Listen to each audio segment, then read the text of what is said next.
Bonjour, chères étudiantes, chers étudiants, j'espère que vous êtes en bonne forme. Je vous invite à suivre avec moi le chapitre relatif au budget de trésorerie. Comme plan de ce chapitre, je vous propose 5 points. Je commence d'abord par les trois composantes essentielles du budget de trésorerie, à savoir les encaissements, les décaissements et les soldes. Par la suite, on va voir la démarche d'élaboration du budget de trésorerie et à la fin, l'analyse de ce budget. Alors, le budget de trésorerie regroupe normalement toutes les informations financières fournies par les autres budgets de l'entreprise. C'est-à-dire que pour élaborer ce budget de trésorerie, on doit absolument déjà avoir toutes les informations concernant le budget des ventes, le budget de production et le budget d'approvisionnement, notamment les encaissements. Les encaissements, c'est-à-dire ce qu'on va encaisser suite à la vente, donc c'est à travers le budget des ventes, et les décaissements à travers les charges ou les décaissements qu'on va calculer euh, qui sont enregistrés au niveau du budget de production et du budget approvisionnement. Alors, le budget de trésorerie permet d'établir la situation prévisionnelle de la trésorerie constituée par les disponibilités en caisse, compte en banque et compte postal. D'accord? L'objectif de ce budget, normalement, c'est d'établir une situation prévisionnelle des disponibilités, d'accord, qu'on aura soit au niveau de la caisse, soit au niveau de la banque ou dans un compte postal. Il permet également de prévoir le besoin de financement à court terme, c'est-à-dire lorsqu'on établit le budget de trésorerie, on peut prévoir justement le besoin en termes de financement, toujours bien sûr à court terme, c'est-à-dire on ne parle pas du budget d'investissement. Il permet de déterminer le niveau de liquidité nécessaire à l'entreprise en fonction de ses objectifs. D'accord? C'est-à-dire, encore une fois, lorsqu'on l'établit et on calcule les soldes à la fin, ça nous donne une idée par rapport au niveau de liquidité dont l'entreprise aura besoin afin d'atteindre ses objectifs.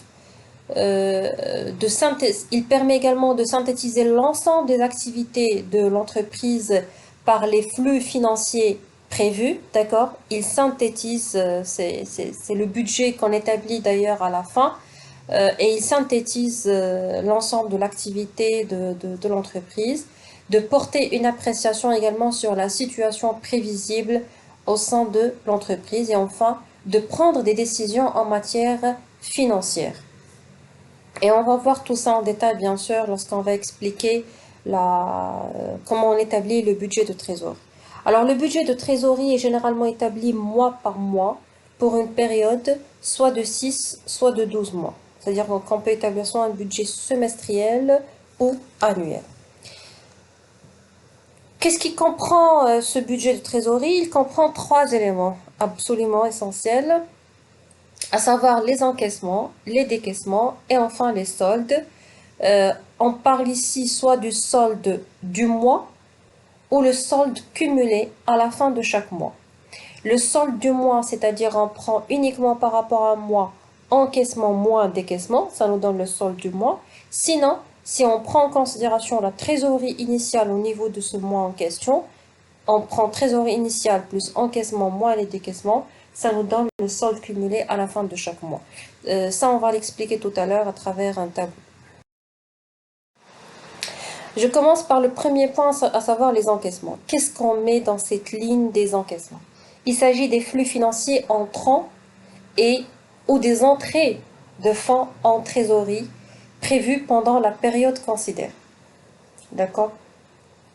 C'est-à-dire par rapport à la période, que ce soit semestre ou une année, je prends tous les flux financiers qui vont entrer.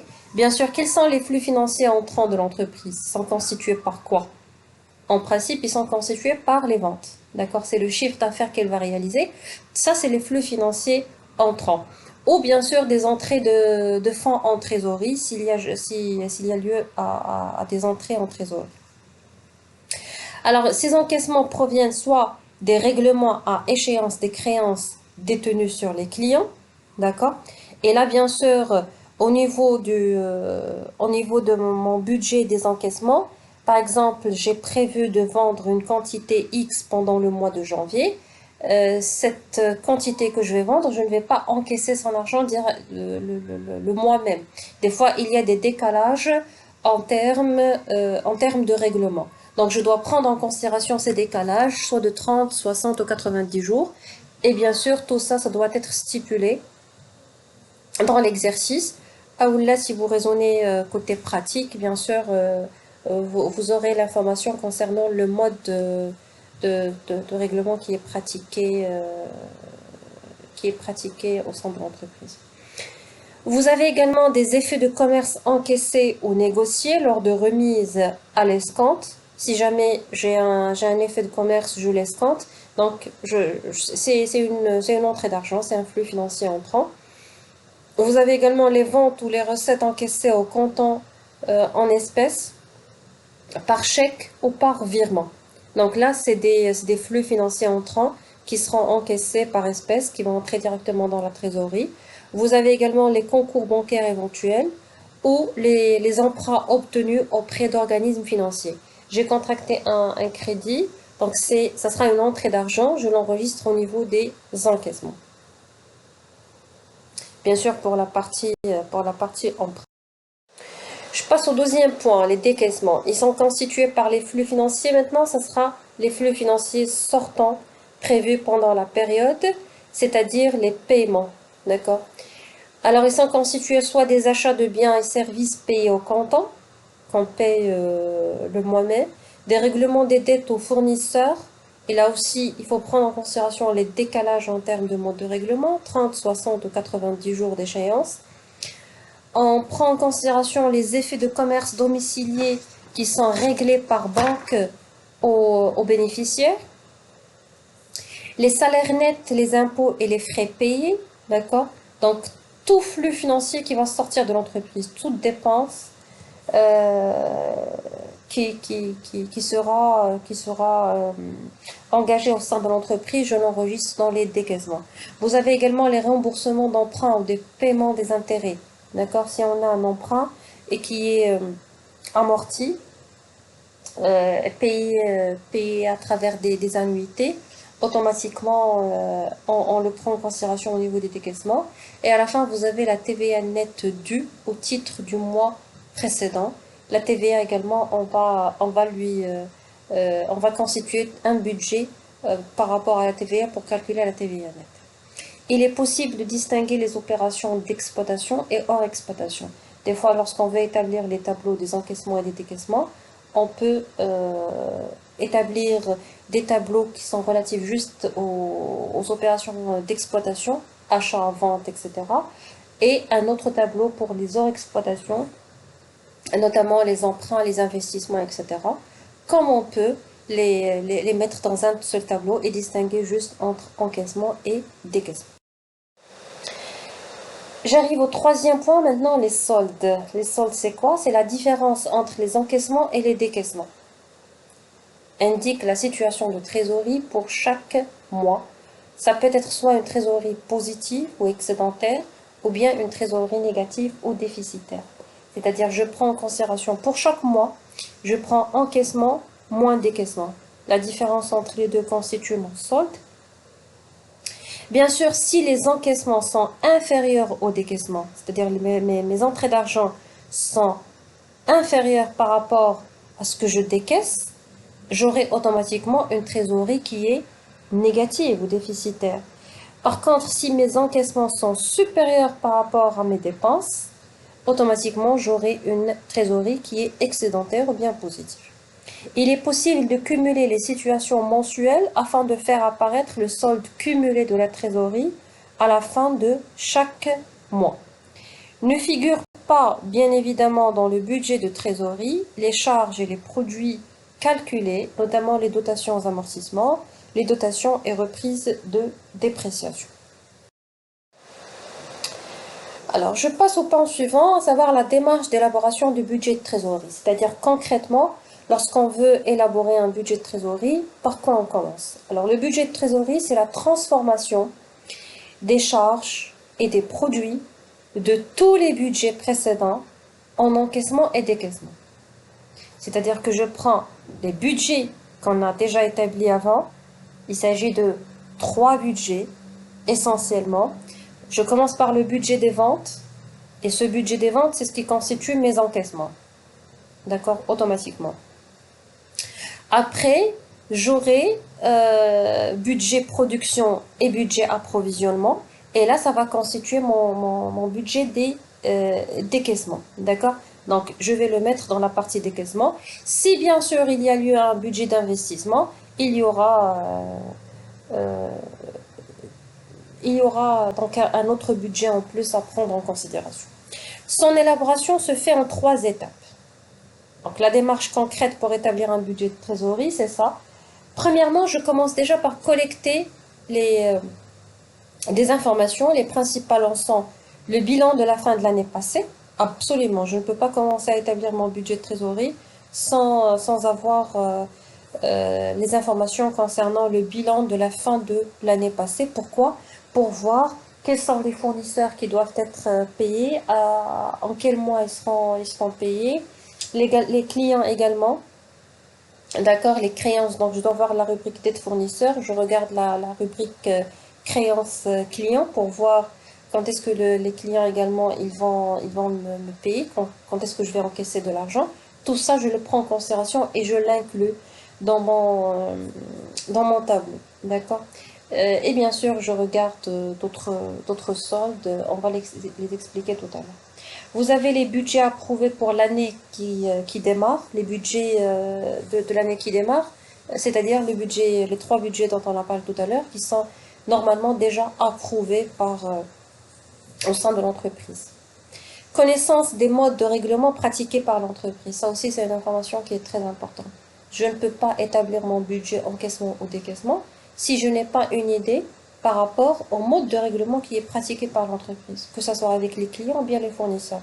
Parce que c'est ce qui va me donner les décalages en termes d'encaissement ou de décaissement d'argent. Deuxième étape, c'est la préparation des budgets partiels de trésorerie.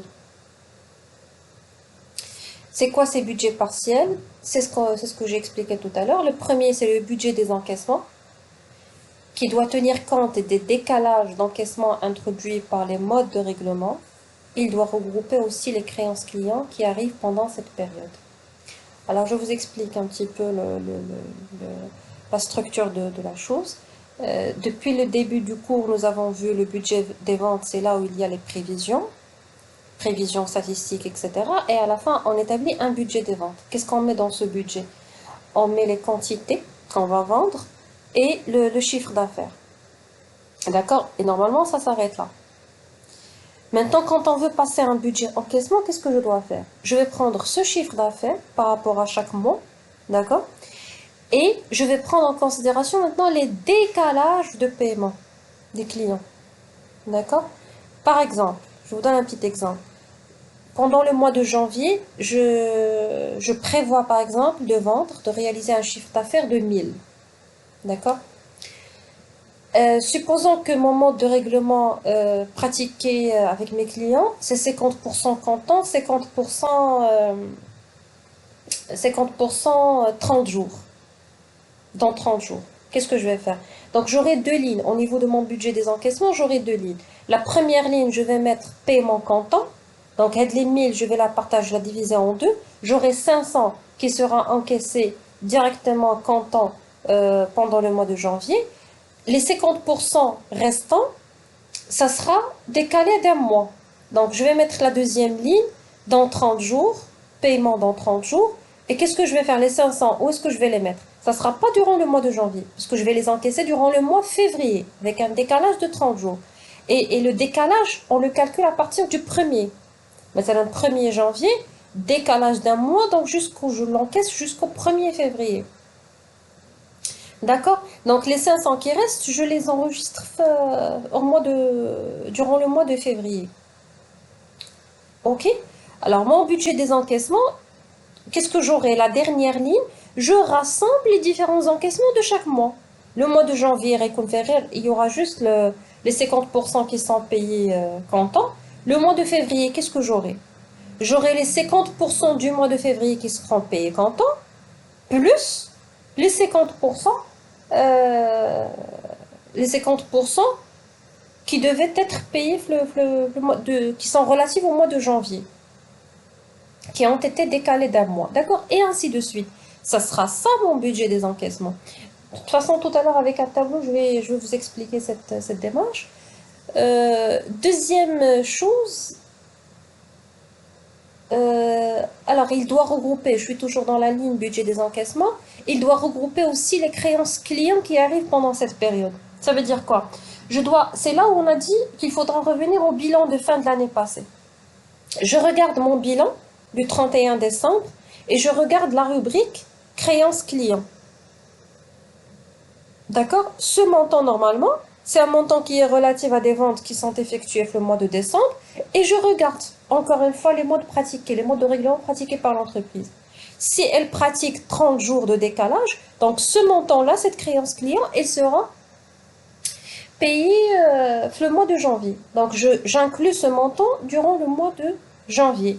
Ainsi de suite. De toute façon, lors des études de cas, il faut prendre en considération les informations complémentaires que vous avez. Après, vous avez budget des décaissements. Il intègre les dépenses figurant dans les budgets fonctionnels selon leur mode de règlement. Les budgets fonctionnels, c'est-à-dire production, approvisionnement. Là encore, j'établis un budget des décaissements. Je regarde à chaque fois dans le budget production, par exemple, quelles sont les charges que je vais dépenser. Est-ce que ça sera dépensé le mois même ou là avec un décalage? Je les mets, chaque ligne à part. Je mets également l'achat de matières premières, d'accord? Je le mets dans une ligne et je regarde quel est mon mode de règlement avec mes fournisseurs. Je prends en considération également les décalages. Je regarde toutes les charges personnelles, les charges de personnel, etc. Je les prends en considération dans mon budget des décaissements. Et à la fin, j'établis le budget de TVA. Parce que quand vous le savez, quand je vends, par exemple, lorsque je vends, je réalise un chiffre d'affaires. Lorsque je vends TTC. D'accord?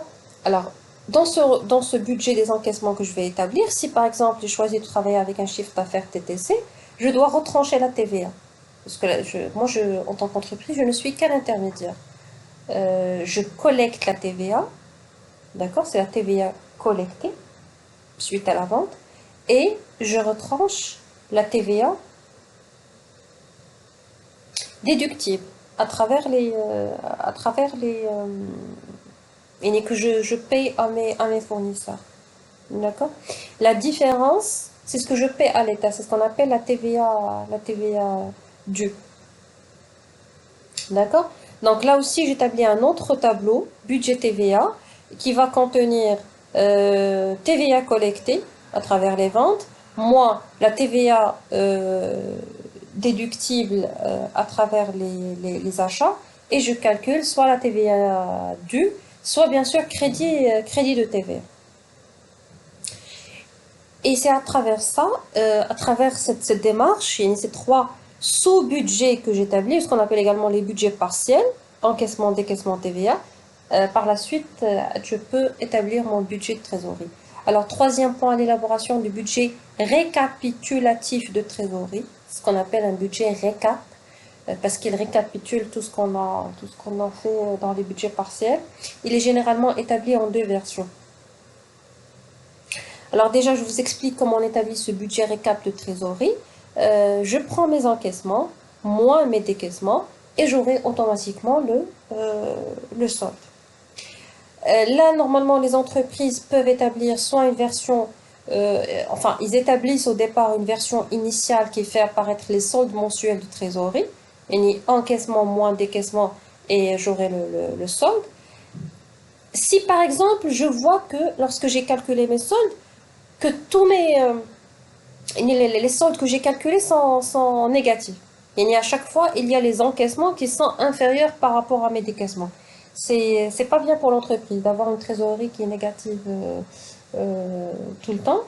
Donc, il peut établir par la suite, puisqu'on est toujours dans le cadre de prévision, établir ce qu'on appelle une version ajustée, tenant compte des arbitrages entrepris par l'entreprise. Les arbitrages, c'est dans quel sens? C'est surtout par rapport aux modes de règlement qui sont pratiqués au sein de l'entreprise.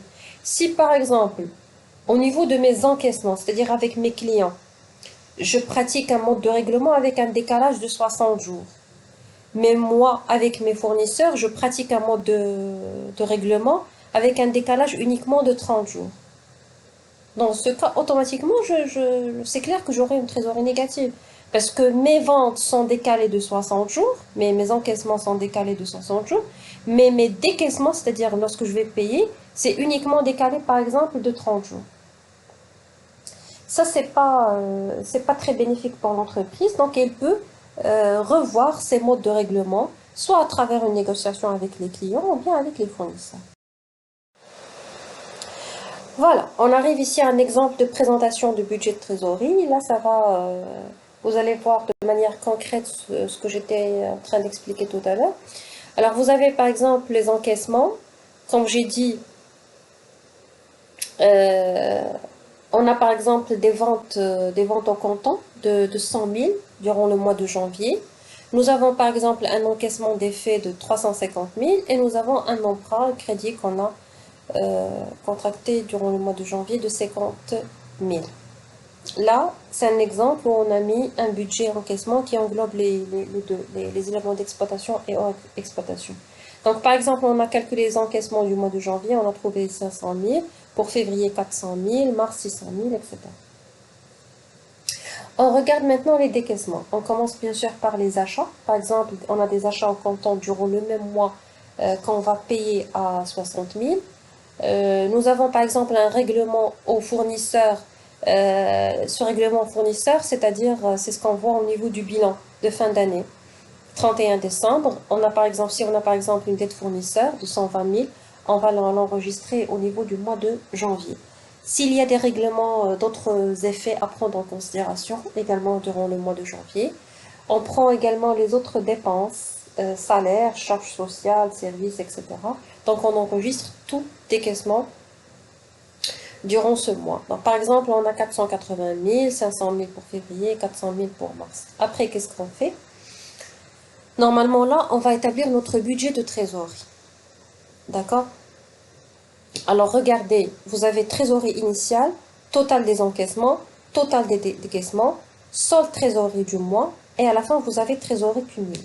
Vous allez juste voir avec moi pour le moment solde trésorerie du mois. C'est ce que j'ai expliqué avant. Vous avez deux types de soldes qui apparaissent au niveau du budget de trésorerie. Le solde trésorerie du mois, il est calculé comment?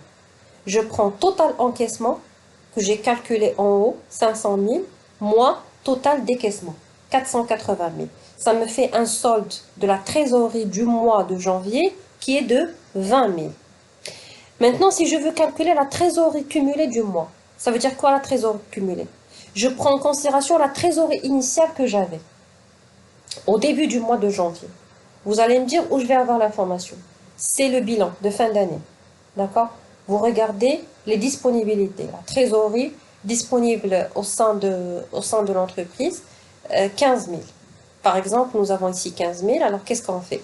15 000 plus les encaissements, parce que tout ça, c'est des disponibilités.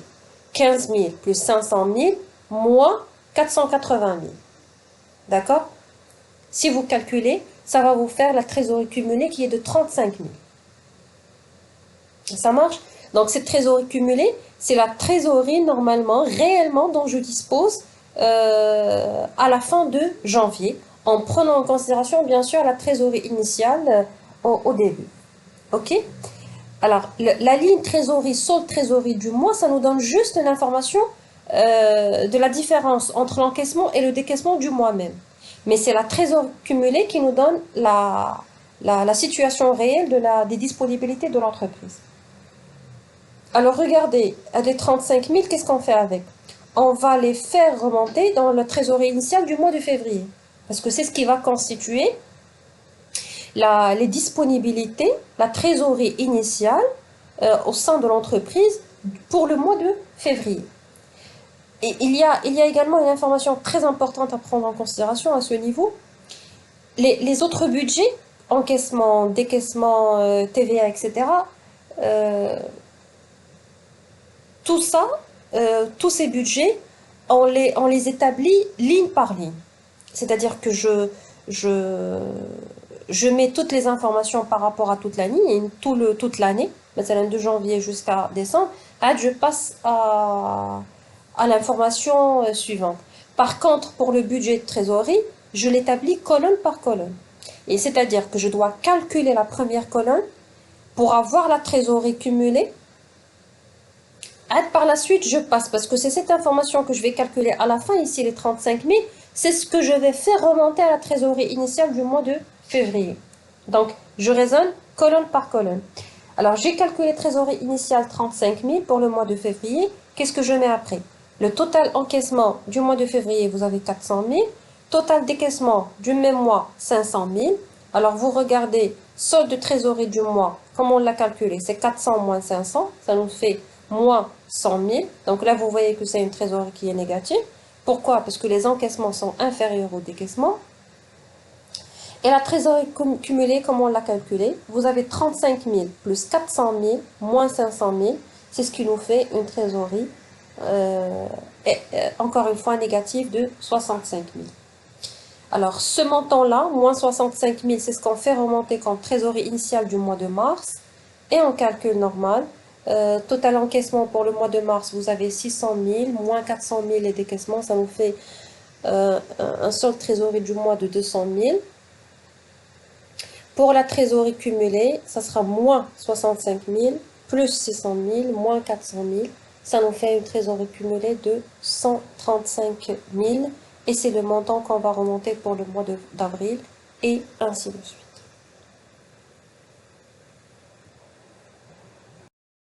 Alors là, j'arrive au dernier point, qui est l'analyse du budget de trésorerie. C'est-à-dire, une fois établi, comment on va le lire, comment on va l'analyser.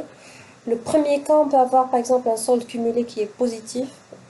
Et là, ça veut dire automatiquement que c'est une trésorerie qui est excédentaire.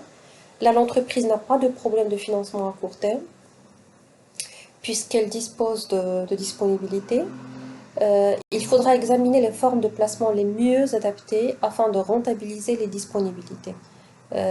Généralement, si l'entreprise dispose d'une disponibilité, d'une trésorerie assez importante, il vaut mieux qu'elle la place, par exemple des valeurs mobilières de placement, vaut mieux qu'elle les place afin de générer des intérêts. Le deuxième cas, c'est le solde cumulé négatif ou bien une trésorerie déficitaire. Alors l'entreprise a besoin de financement à court terme. Il va falloir agir sur les encaissements et sur les décaissements. Si on calcule le solde cumulé à la fin d'un mois et on le trouve négatif, ça veut dire que l'entreprise a des problèmes de trésorerie. Donc elle n'a pas, elle a un besoin de financement à court terme. Et là, elle doit agir, comme j'ai expliqué tout à l'heure, soit sur les encaissements. Euh, les actions qu'on peut faire sur les encaissements, c'est soit la réduction du délai de crédit accordé aux clients. Au lieu de leur accorder, par exemple, 60 jours, on peut négocier le fait de réduire ce délai. Des mesures incitatives pour encourager les règlements au comptant par les clients. Euh, Soit qu'on va escompter carrément, soit escompter bien sûr les faits, soit par exemple on peut offrir à nos clients des remises s'ils payent par exemple au comptant ou des petites gratuités, etc. Augmentation des encaissements de recettes. Comme action à effectuer sur les décaissements, on peut augmenter le délai de crédit accordé par les fournisseurs à travers une négociation, encore une fois, avec les fournisseurs, ou réduction ou report des dépenses qui sont prévues, bien sûr par rapport aux dépenses qui peuvent être rééchelonnées ou reportées. Alors, en guise de conclusion, le budget de trésorerie est un instrument de prévision qui est très important pour la gestion de l'entreprise à court terme. C'est un outil qui permet de prévoir les difficultés prochaines d'une entreprise et qui conduit à la prise de décision afin d'assurer son fonctionnement et sa survie. Parce que comme vous le savez, une entreprise qui a un besoin en termes de trésorerie, c'est automatiquement une entreprise qui a des difficultés, donc elle doit y faire face. Et ce budget, justement, son rôle essentiel, c'est de prévoir ces difficultés afin de pouvoir les gérer à l'avance. Et bien sûr, de prendre des décisions. Voilà, donc ce schéma résume un petit peu ce que j'ai dit tout à l'heure. Dans le cadre de la gestion budgétaire globalement, on commence tout d'abord par les prévisions des ventes. Les prévisions de vente peuvent se diviser en deux, soit des prévisions à long terme pour voir si on aura besoin d'investir, d'accord, donc d'établir un budget des investissements et de financement. Sinon, ça sera des prévisions généralement à court terme. Alors, on établit notre budget des ventes, c'est le premier budget par lequel on commence.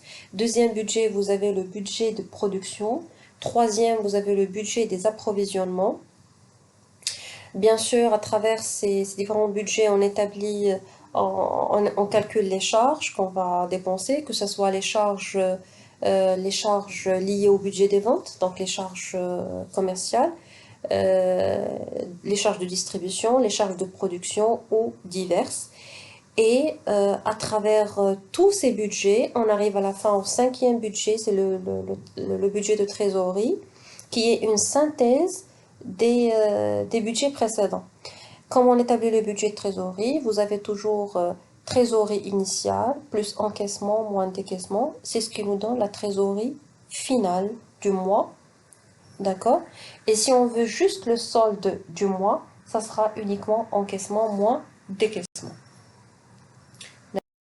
Voilà, je vous remercie pour votre attention et je vous souhaite très bon courage.